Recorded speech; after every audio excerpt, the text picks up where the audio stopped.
بہت پرانے زمانے کی بات ہے۔ فلک بوس پہاڑوں کے دامن میں نور آباد نامی ایک خوبصورت قصبہ بسا ہوا تھا۔ یہ بستی اپنی ہریالی کی وجہ سے جتنی دلکش تھی، یہاں کے رہنے والے اتنے ہی سادہ اور مخلص تھے۔ اسی بستی میں دو نوجوان رہتے تھے، احمد اور حسن۔ ان کی دوستی کی مثال پورے علاقے میں دی جاتی تھی۔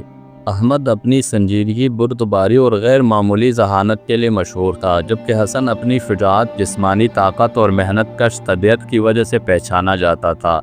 ان کا بچپن پہاڑی چشموں کے کنارے دوڑتے اور پرانے برگد کے سائے میں مستقبل کے خواب بنتے گزرا تھا۔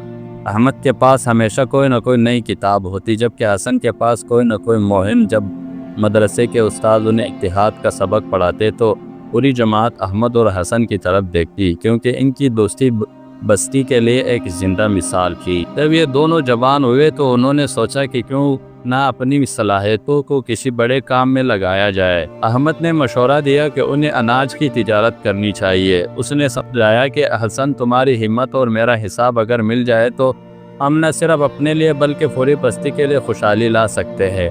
انہوں نے ایک چھوٹی سی دکان سے آغاز کیا۔ احمد دن بھر حساب کتاب کے رجسٹر سنبھالتا، منڈی کے اتار چڑھاؤ پر نظر رکھتا اور مستقبل کی منصوبہ بندی کرتا۔ دوسری طرف حسن، تپتی دھوپ ہو یا کڑکتی سردی، دور دراز کے کسانوں سے اناج لاتا، بوجھ اٹھاتا اور بازار میں سپلائی کا نظام دیکھتا۔ ان کی محنت رنگ لائے اور چند ہی سالوں میں ان کے نام شہر کے بڑے تاجروں میں شمار ہونے لگے۔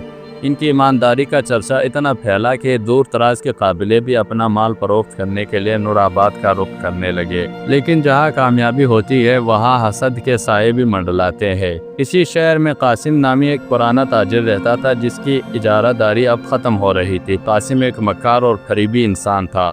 وہ جانتا تھا کہ احمد اور حسن کو تجارت کے میدان میں ہرانا ناممکن ہے، کیونکہ ان کی سب سے بڑی طاقت ان کا ایک دوسرے پر اندھا اعتبار ہے۔ قاسم نے اپنی قریبی ساتھیوں سے کہا، ان کی دکان گرانے کے لیے مجھے کسی ہتھیار کی ضرورت نہیں۔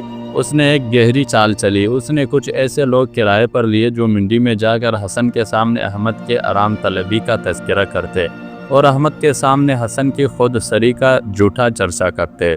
ایک دن قاسم نے حسن کو اکیلے میں پایا اور بڑی ہمدردی بھرے لہجے میں کہا، حسن میاں، تمہاری سادگی پر ترس آتا ہے۔ تو سارا دن پسینہ تم بہاتے ہو، باری بوریاں تم اٹھاتے ہو اور شہر کے خاک تم چاندتے ہو، لیکن شام کو جب منافع کی باری آتی ہے تو وہ احمد، جو صرف سائے میں بیٹھ کر قلم چلاتا ہے، آدھا حصہ لے اڑتا ہے۔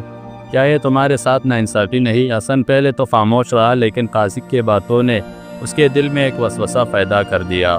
اسی طرح قاسم نے احمد کے کان بھرنا شروع کیے۔ اس نے احمد کو کچھ ایسے جعلی خطوط دکھائے جن میں یہ تاثر دیا گیا تھا کہ حسن خفیہ طور پر اپنا الگ گودام بنا رہا ہے اور منافع کا ایک بڑا حصہ چھپا رہا ہے۔ شک ایک ایسی دیمک ہے جو دیکھتے ہی دیکھتے مضبوط ترین رشتوں کو چاٹ دیتی ہے۔ رفتہ رفتہ ان دونوں دوستوں کے درمیان بات چیت کم ہونے لگی۔ اب وہ ایک دوسرے کو شک کی نگاہ سے دیکھنے لگے تھے۔ ایک شام جب دکان بند ہو رہی تھی، ایک معمولی سی حساب پر تکرار ہوئی۔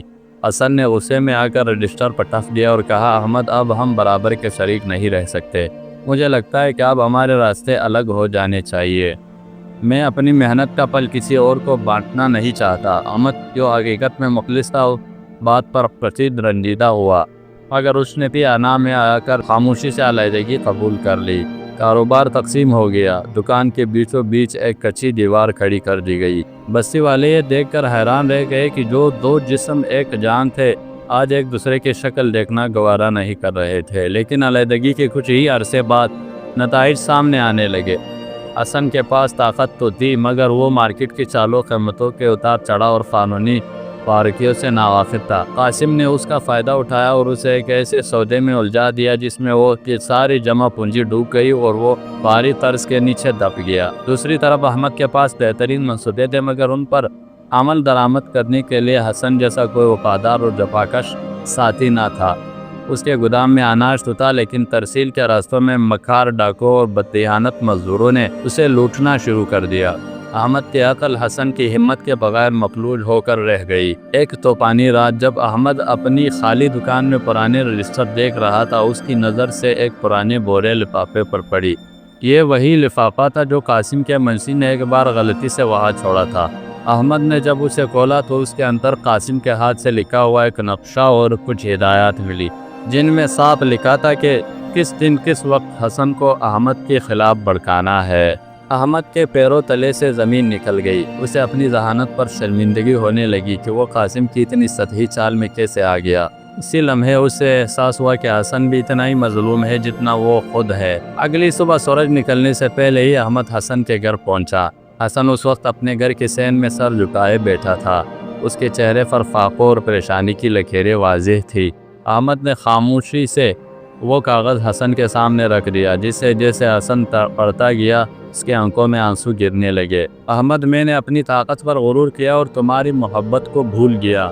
دونوں نے ایک دوسرے کو گلے لگا لیا اور اسی وقت کچے دیوار کو گرا دیا، لیکن اب باری قاسم کو سبق سکھانے کی تھی۔ احمد نے اپنا عقل کا استعمال کرتے ہوئے ایک نیا جال بچھایا۔ انہوں نے یہ تاثر دیا کہ وہ اب بھی ایک دوسرے کے دشمن ہے۔ قاسم یہ دیکھ کر خوش ہوا اور اپنے آخری چال چلنے کے لیے تیار ہو گیا، یعنی بستی کا سارا اناج سستے داموں خرید کر قحط پیدا کرنا۔ احمد نے حسن کو خفیہ طور پر منڈی بھیجا، جہاں اس نے قاسم کو باور کرایا کہ احمد دیوالیہ ہو چکا ہے اور اپنا سارا مال بیچنا چاہتا ہے۔ قاسم نے لالچ میں آ کر اپنی زندگی کی تمام پونجی اس اناج کو خریدنے میں لگا دی۔ جب سودا مکمل ہو گیا تو احمد نے وہ تمام ثبوت بستی کے پنچایت کے سامنے رکھ دیے۔ پیچھے قاسم کی غداری اور ذخیرہ اندوزی ثابت ہو رہی تھی۔ پنچایت نے قاسم پر بھاری جرمانہ عائد کیا اور اسے نور آباد سے بے دخل کر دیا۔ قاسم کا سارا مال ضبط کر کے غریبوں میں باندھ دیا گیا، جبکہ احمد اور حسن کو ان کی ایمانداری اور اتحاد کی وجہ سے بستی کا نگران مقرر کیا گیا۔ احمد اور حسن نے دوبارہ مل کر کام شروع کیا، لیکن اس بار انہوں نے اپنا گودام کے دروازے پر ایک لمحہ ایک جملہ لکھوایا: دوستی کو دشمن نہیں توڑتے، بلکہ ہمارے اپنی خاموشی اور دوسروں کی باتوں پر یقین توڑتا ہے۔ اس طویل جدوجہد نے انہیں سکھا دیا کہ عقل بغیر محنت کے اندھی اور محنت بغیر عقل کی بھٹکتی ہوئی ایک قوت ہے۔ نور آباد ایک بار پھر خوشحال ہو گیا اور ان کی دوستی کی داستانیں آنے والی نسلوں کے لیے مشعل راہ بن گئی۔ دوستو، یہ کہانی آپ کو کیسی لگی؟ کمنٹس میں اپنے رائے کا اظہار ضرور کیجیے گا۔ ہمارے چینل کو سبسکرائب کر دیجیے گا۔ ویڈیو دیکھنے کا بہت بہت شکریہ۔